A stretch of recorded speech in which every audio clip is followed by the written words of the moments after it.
everyone, welcome back to our channel. If you're new here, please subscribe. I'd really love that. If you're returning, how you doing?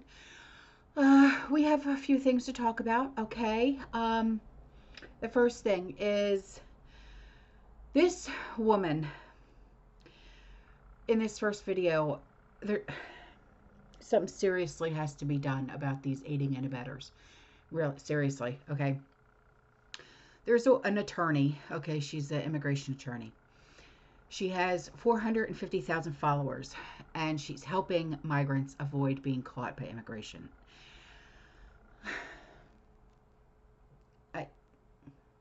I just don't, whatever. She has received tips that TSA, which is a part of Homeland Security, unless you're not aware of that, is doing random immigration checks. So she's advising migrants. She said, "It's my duty to let you know that this is happening, and to be aware, if you do not have legal status, you should not be flying right now domestically." Again, she is telling this directed specifically at illegals to help them avoid mass deportations. Yeah. Guys, I'm not trying to scare you all, but I am getting reports of TSA officers asking quote unquote random people for their immigration status in domestic flights. It's my duty to let you all know that this is happening and to be aware. If you do not have legal status, you should not be flying right now domestically. TSA is pulling people over, asking them what their immigration status is and what documentation they may or may not have to prove that status. And then if they don't have status, they're asking them to go with them to speak to an ICE officer. We've already gotten a couple calls from people who have been detained and are in detention centers from domestic flights right now based on questioning from TSA officers. This is very concerning, and I'm letting you know, if you don't have legal status, you should not be flying domestically in the United States. So I'm sure you guys have heard the rumors about the DOGE, whatever, checks, the $5,000 or whatever. Yes, apparently, allegedly, they are coming. So Trump, he always delivers on his promises. Okay, he really, truly does.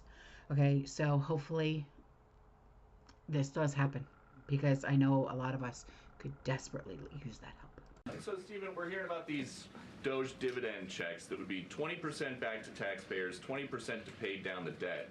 60% is left. Who gets that? Well, the way that it works is when you achieve savings, you can either return it to taxpayers, you can return it to our debtors, or it can be cycled into next year's budget, and then it just lowers the overall baseline for next year. So in other words, you can just transfer into the next fiscal window and then lower the overall spending level. And that means that you can achieve a permanent savings that way, and that reduces the deficit. And when is it that people might see those checks? Well, this is all going to be worked on through the reconciliation process with Congress that's going underway right now. As you've seen, the Senate's moving a bill, the House is moving a bill. The President has great confidence in both chambers to deliver on his priorities. I would just take this opportunity to note that President Trump has made a historic commitment to the working class of this country to fight for major tax relief and major price relief. And cutting spending, as DOGE is doing, and cutting taxes is the key to delivering on both of those promises, and President Trump is resolutely committed to doing both. So 2 years ago, okay, 2 years ago, shelters were overwhelmed, and now many are closing their doors due to a sharp drop in migrants crossing.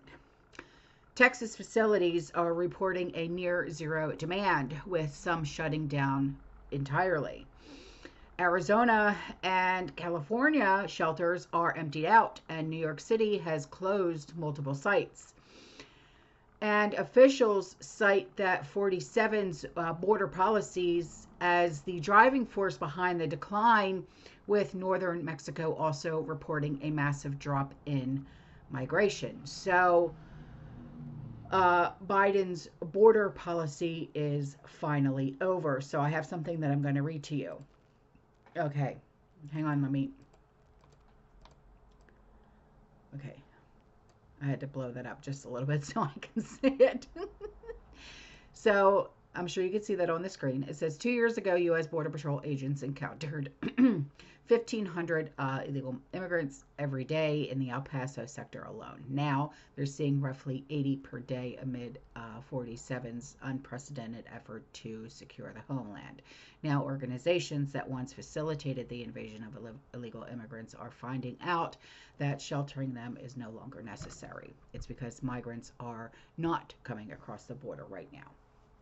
Catholic Charities say they only see 0 to 3 families at their McAllen, Texas shelter and cut staff in Dallas due to the lack of need.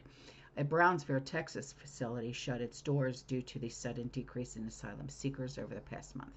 A migrant shelter network in El Paso, Texas says just 1 or 2 of its 20 shelters will remain open. In Pima, Pima County, Arizona, shut down 2 migrant shelters due to the lack of demand in the aftermath of the inauguration.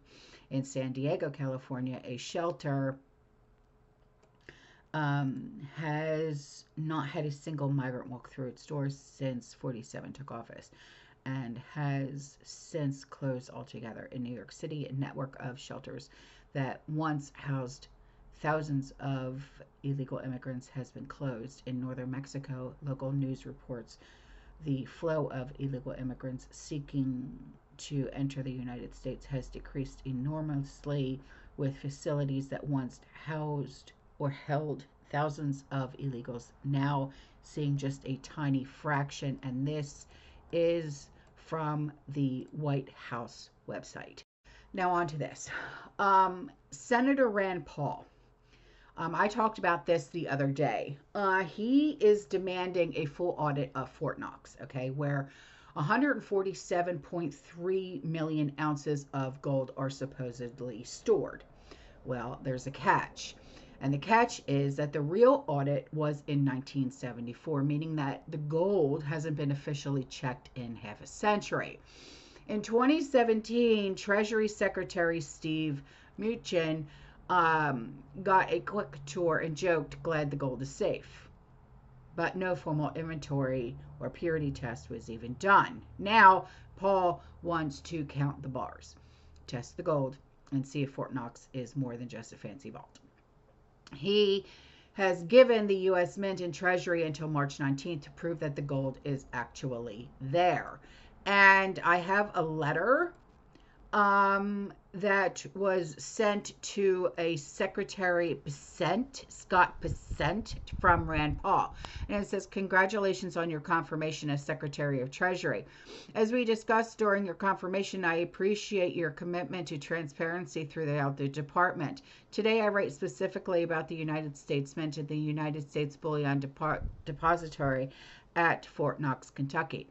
According to the department, Fort Knox holds 147.3 million ounces of gold. Despite holding over half of the total U.S. gold reserves, Fort Knox has not been subject to a formal audit since 1974. Prior to a visit by Treasury Secretary Mnuchin and others in 2017, 42 years had elapsed since a civilian was allowed to enter and view the gold vault.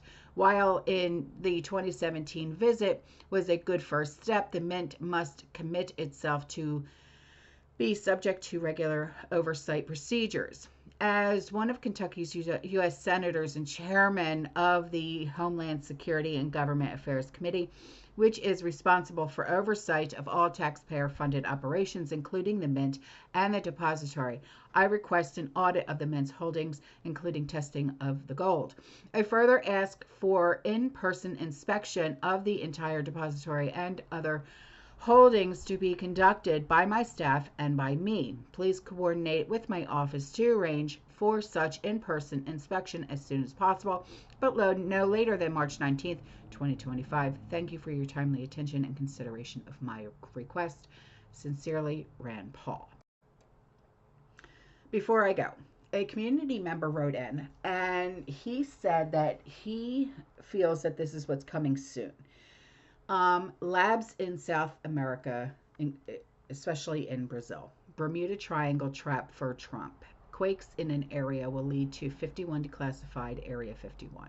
Words tell what you need to know. The mirror will show you the WEF. Few, they want fewer people. Yeah, well, that's a given.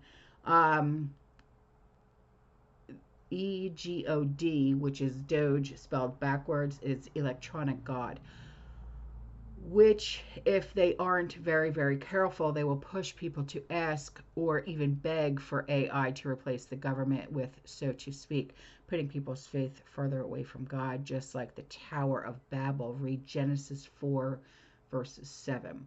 The 47th president. Ciao. More to come. And also, he said, this is for the people in Kentucky, for everyone to use in Kentucky to navigate with. There's a link that I'm going to use in the put in the description box below for you guys to use. Okay, so that's all for right now. I will see you guys in the next one. Okay, you stay safe, you stay positive, you keep prepping, and as always,